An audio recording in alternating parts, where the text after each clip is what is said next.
So today we're going to dig into this really fascinating article that lays out a case for a massive, and I mean massive, shift in business ownership. It's this huge change that's being driven by wealth, by technology, and by a totally new way of looking at what a career even is. Okay, let's just dive right in. And right out of the gate, the author makes this incredibly bold claim. They're not talking about just another trend here. This is a fundamental, ground-up reshaping of how businesses are going to be built for the next 20 years. I mean, that single sentence really sets the stage for everything we're about to unpack. And this is the number that's fueling the whole thing.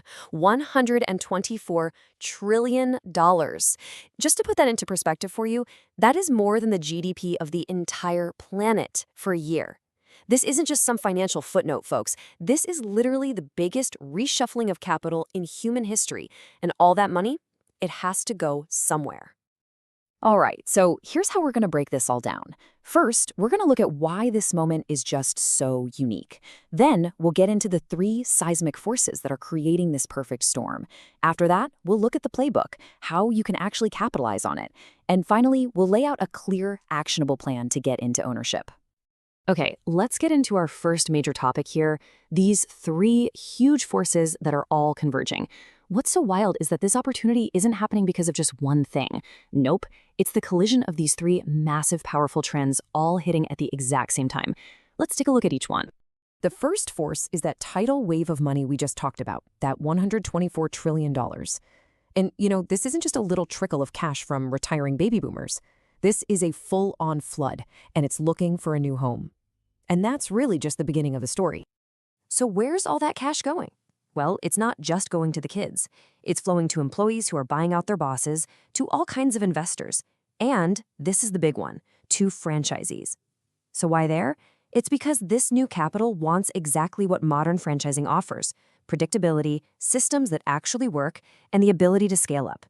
The main takeaway here, the next 2 decades will have more business sales and transitions than the last 80 years combined. Think about that. Now, the second force is something we're all feeling, right? The AI disruption. This isn't some far-off, futuristic thing. It is restructuring the corporate world as we speak, and it's especially hitting high-skill, white-collar professionals. So here's the deal. The old promise of corporate life, it's just broken. The idea of a stable corporate ladder you can climb for 30 years, gone. You've got top performers, really smart people, being replaced, not because they're not good, but because AI is cheaper, faster, and more efficient. This is what the article calls the great forcing function. It's pushing the best talent out of their jobs and into business ownership, where they can actually have control. And that leads us perfectly into our third and final force. Just as all this talent and all this capital are flooding the market, the franchise industry itself is hitting what the source calls a 20-year golden era. It's become the perfect vehicle to soak up both. And this chart shows you exactly why. First, you've got a ton of capital pouring in from private equity and lenders who just love how predictable franchises are. Second, you have these huge demographic shifts. Boomers getting older, millennials buying homes, and that's causing the demand for services to just explode. And third, the model itself is completely different now. This isn't your parents' franchising. It's not about just buying yourself a job anymore. It's about building a real, scalable, investor-grade company. Okay, so we've got the perfect storm. We know the forces at play. Now, let's shift gears and look at the playbook. How do you actually capitalize on all this? This part is all about learning to think like the people who are really going to win big in this new era, the empire builders. Now, this right here is the absolute key, according to the article. It's all about this mindset shift. See, most people get into franchising with an operator mindset. They buy one unit, they basically buy themselves a job. But the empire builder, they think like an investor from day one. They are not building just to survive. They are building a valuable, sellable asset with a massive exit as the end goal. And one of the core strategies for these empire builders is something called stacking brands. So instead of just owning one great business, you create an entire ecosystem. Imagine this. A homeowner needs their house painted. Boom, you own that franchise. Then they have a plumbing problem. Guess what? You own that one too. Then they need a handyman. You own that one as well. By owning these services that fit together, you're not just a business owner anymore. You're the go-to solution for the entire home. That's where real defensible value is built. And always remember that private equity exit is the end goal. This slide is so important because it shows you what those guys actually buy. They don't buy your personal hustle. They don't buy potential. They buy predictable earnings, EBITDA. They buy systems that can be transferred to new owners. They buy a deep management team and a diverse portfolio of brands. They're buying a machine, not a person's job. So the big question is, how do you actually do all this? Well, for our final section, the source gives us a really clear 4-step plan. This is the practical roadmap that turns all these big ideas into something you can actually go out and do. The article calls this the Orca roadmap. It's pretty straightforward. Step 1, evaluate any business like an investor, not like a customer. Step 2, set yourself up for multi-unit scale from the very beginning. Step 3, partner up with franchisors who are actually built to support an empire. And finally, step 4, always be building toward that massive exit. And that mention of EBITDA, by the way, that's just a fancy term for a company's financial performance. It's the main number buyers look at.